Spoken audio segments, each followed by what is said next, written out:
عمومی طور پہ ہوتا یہ ہے کہ لوگ کہتے ہیں جان ہے تو جہان ہے. جان اور جہان کا فلسفہ ہم بچپن سے سنتے آئے ہیں. لوگ کہتے ہیں جائیداد چھوڑ دو، فلاں چھوڑ دو، فلاں چھوڑ دو، نظریات پر بھی کمپرومائز کر لیتے ہیں. جب جان نہیں ہے تو پھر باقی کیا؟ جان ہے تو جہان ہے.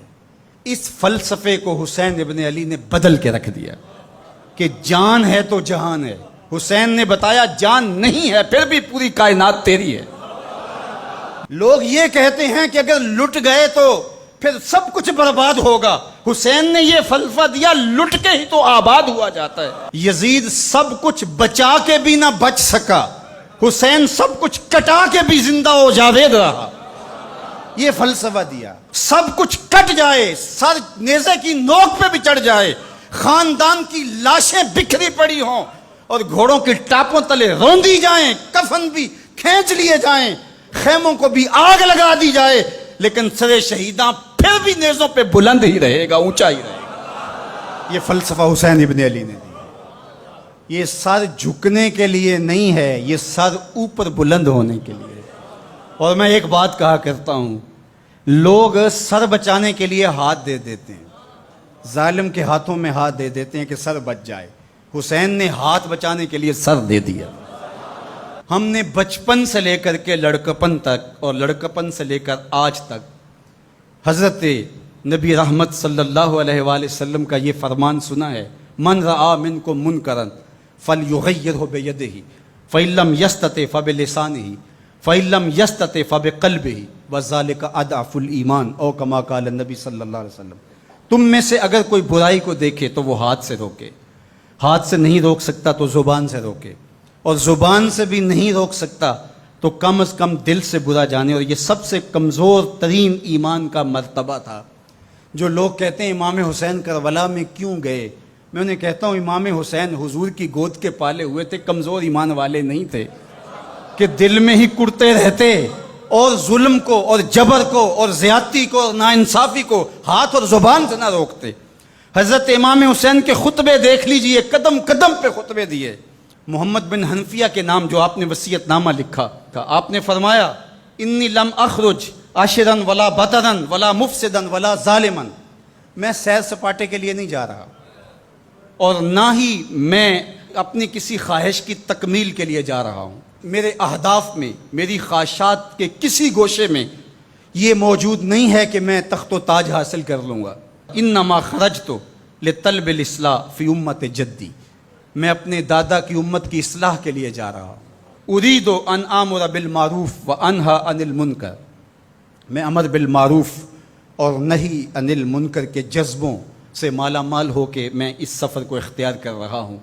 جب شریعت کا مذاق اڑایا جا رہا ہے، شریعت کی شکل بدلی جا رہی ہے، خلافت کا رشتہ قرآن سے ٹوٹ گیا ہے اور ایک نئی صورت دین کو دی جا رہی ہے، اور جو اس سانچے میں ڈھل کے دین نکلے گا وہ محمد عربی کا دین نہیں ہوگا جو طائف کے بازاروں سے لے کے مکے کی گلیوں تک، احد سے لے کر غزوہ حنین تک حضور نے خود اور اپنے اصحاب کو تکلیف میں ڈال کے جو دین دیا، جو امت تشکیل دی. یزید اس سارے نظم کو بدل رہا ہے، تو کیا نبی کا نواسا جس کو حضور نے گود میں پالا ہو وہ خاموش ہو کے بیٹھ جائے؟ کہا حسین ایسا نہیں ہونے دے گا، اور اس کی جو بھی قیمت ادا کرنا پڑی حسین وہ قیمت ادا کرے گا. اور پھر اس کی قیمت چھوٹی نہیں تھی جو ادا کرنا پڑی.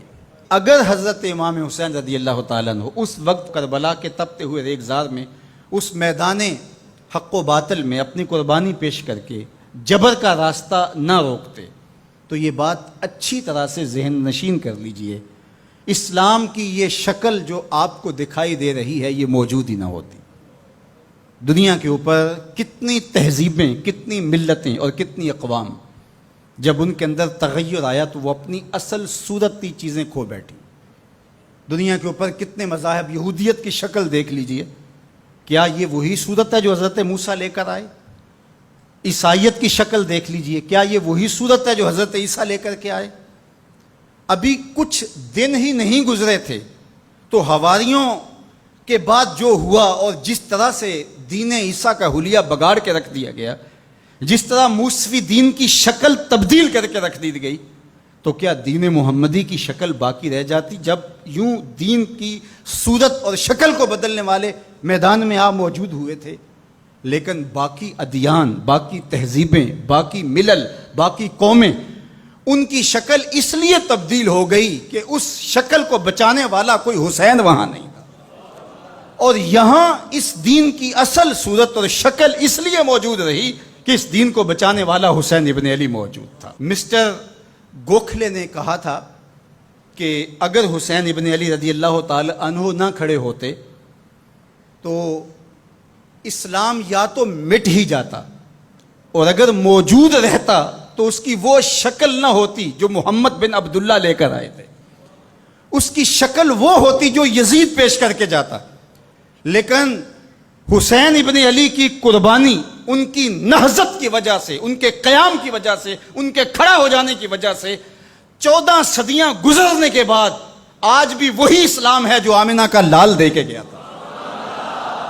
یہ حسین ابن علی کا کام ہے جو حسین نے کیا، اس لیے حضور نے ناز کیا حسین پر، کہا کہ حسین منی و انا من حسین، حسین مجھ سے ہے اور میں حسین سے ہوں۔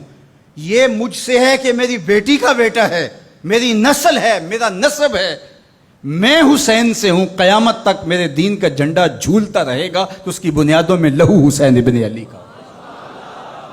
حضرت امام حسین رضی اللہ تعالی عنہ نے ایک بات کہی تھی، جب بیعت کا آپ سے مطالبہ کیا گیا تو آپ نے یہ نہیں کہا کہ میں یزید کی بیعت نہیں کرتا، بلکہ آپ کا جملہ تاریخ ساز ہے، بڑے لوگوں کا کلام بھی بڑا ہوتا ہے اور حکمت کے نور سے بھرا ہوا ہوتا ہے، قیامت تک ایک نصب العین دینا تھا۔ یہ نہیں کہا کہ حسین ابن علی یزید کی بیعت نہیں کرے گا، بلکہ کہا مثلی لا یبایع مثلہ، میرے جیسا اس جیسے کی بیعت کیسے کر سکتا ہے؟